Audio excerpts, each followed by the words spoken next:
Hi welcome back to Rishasri vlogs. ఇవాళ అయితే మా ఇంట్లో సండే స్పెషల్ పూజ చేస్తున్నాను.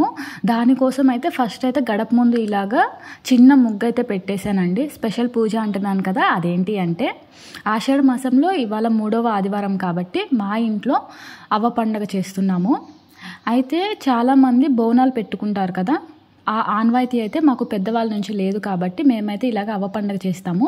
మీ ఊర్లలో కూడా ఇలానే చేస్తారా? మీరు కూడా ఇలానే చేస్తే కనుక కామెంట్ చేయండి.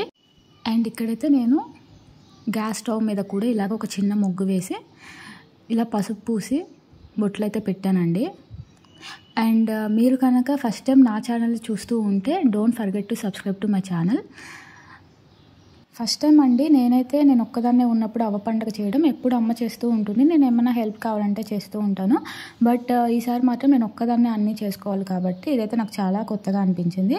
అండ్ ఇక్కడైతే నేను అమ్మవారికి అయితే నైవేద్యం ప్రిపేర్ చేస్తున్నాను. నేను చిన్నప్పటి నుంచి ఏం వింటూ వస్తున్నానంటే ఇలాగ ఆషాఢ మాసంలో ఇలా ఎవరైతే బోనాలు పెడతారో అండ్ ఇలాగ అవ్వ పండగ చేస్తారో వాళ్ళ ఇంట్లో అయితే ఎలాంటి అనారోగ్య సమస్యలు ఉండవని చెప్తారు. అండ్ మోర్ ఓవర్ ఏంటి అంటే ఇప్పుడు మనకి క్లైమేట్ అనేది చేంజ్ అవుతూ ఉంటుంది కాబట్టి ఎక్కువగా వైరల్ ఫీవర్స్ రావడము, కఫ్, కోల్డ్ ఇవన్నీ వస్తాయి కదా. ఇలా చేయడం వల్ల ఏమవుతుందంటే మనల్ని రక్షణగా చూస్తారు అన్నట్లయితే చెప్తూ వస్తారు. సో మేమైతే అది ఎప్పుడు ప్రతి సంవత్సరం కూడా ఆషాఢ మాసంలో ఇలా చేస్తామండి, ఏదో ఒక ఆదివారము. ఎందుకంటే ఒక్కొక్క ఆదివారం మనకు కుదరవచ్చు, కుదరకపోవచ్చు కాబట్టి మాకైతే మేము ఫస్ట్ 2 వీక్స్ అప్పుడైతే మేము ఇక్కడ లేము, మేము కూడా అక్క వాళ్ళ ఇంటికి వెళ్ళాము. సో నేనైతే సెకండ్ వీక్లో వచ్చాను, అప్పుడు కుదరలేదన్నమాట. అండ్ ఇప్పుడైతే ఇది 3rd వీక్. సో ఇంకా అందుకని చేస్తున్నాను. మళ్ళీ 4th వీక్ కుదురుతుందో లేదో తెలియదు కదా. అండ్ ఇక్కడ వచ్చేసి నేను మళ్ళీ ఇంకో ముగ్గు ఎందుకు వేస్తున్నానంటే ఇదైతే అమ్మవారి కోసం అండి. నేను అమ్మవారిని ఇక్కడ ప్లేస్ చేస్తాను కాబట్టి ఎప్పుడైనా సరే మనం ఇలా ముగ్గు వేసుకుంటాం కదా, అలాగా నేను కూడా ఇలాగ ముగ్గు వేస్తున్నాను అనమాట. వీడియో తీయడానికి కూడా ఎవరు లేరండి, నేనే తీసుకున్నాను అనమాట. మీరు అనుకోవచ్చు ఏమైనా ఒకవేళ రైట్ హ్యాండ్తో చేయాల్సిన లెఫ్ట్ హ్యాండ్తో కనిపిస్తే మాత్రం ఏమనుకోవద్దు, అది ఫ్రంట్ కెమెరాలో పెట్టి కూడా షూట్ చేస్తున్నాను.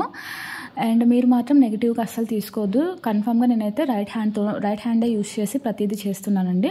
ఒకవేళ మీకు ఫ్రంట్ కెమెరా పెట్టినప్పుడు మాత్రం కన్ఫామ్గా రైట్ హ్యాండ్ వచ్చేసి లెఫ్ట్ హ్యాండ్ లాగా కనిపిస్తూ ఉంటుంది, ప్లీజ్ నెగ్లెక్ట్ ఇట్. అండ్ ఇక్కడ వచ్చేసి నేనైతే అమ్మవార్లకైతే పూజించి పసుపు పూసి బొట్లు అయితే పెడుతున్నాను. అవి చూపిస్తున్నాను కదా మీకు, ఇవి మా చిన్నప్పటి నుంచి ఉన్నాయండి, మేము దాచుకుంటూ వస్తున్నాం అనమాట. సో మేము వాటినే పూజించి ఇంకా మేము అవ్వకైతే పెట్టుకుంటాం అనమాట. మిగిలిన ప్రాసెస్ అయితే చూసేసేయండి.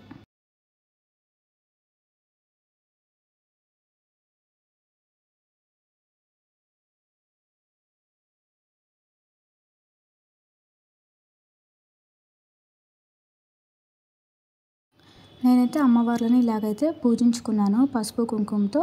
అండ్ తర్వాత వచ్చేసి పూలు కూడా అలంకరించాను అండ్ నైవేద్యం కూడా పెట్టానండి. నైవేద్యంగా అయితే పాయసం అండ్ పప్పు అయితే చేశాను. అండ్ నాన్న వచ్చిన తర్వాత రైస్ అండ్ మటన్ కూడా పెట్టాము నైవేద్యంగా. ఆ క్లిప్ అయితే లాస్ట్లో యాడ్ చేశానండి, చూసేయండి. ఈ పూజకైతే కన్ఫామ్గా వేపాకులు మస్ట్ అండ్ షుడ్ అండి. సో నాన్న అయితే తీసుకొని వచ్చి నాకు ఇచ్చేసి వెళ్ళారు.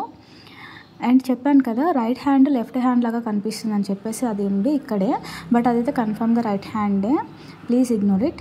నేను పూజ ఎలా చేశానో కామెంట్ చేయండి, సో దట్ నాకు తెలుస్తుంది నేను బాగా చేశానా లేదా అని.